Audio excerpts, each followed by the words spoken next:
This is Barnes & Noble here at Bay Street in Emeryville, California. ThyssenKrupp.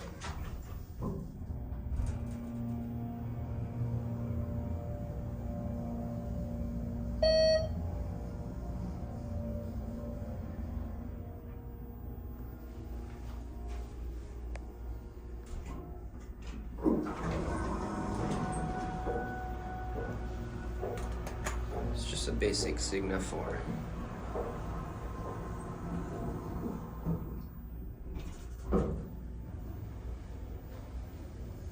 So what's the story behind this elevator?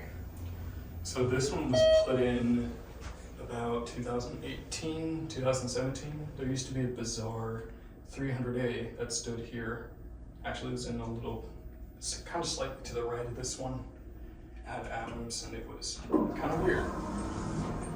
Yeah, and then they ripped it out and put this thing in a few feet away from it. Yeah. The second floor is also called the third floor for some reason.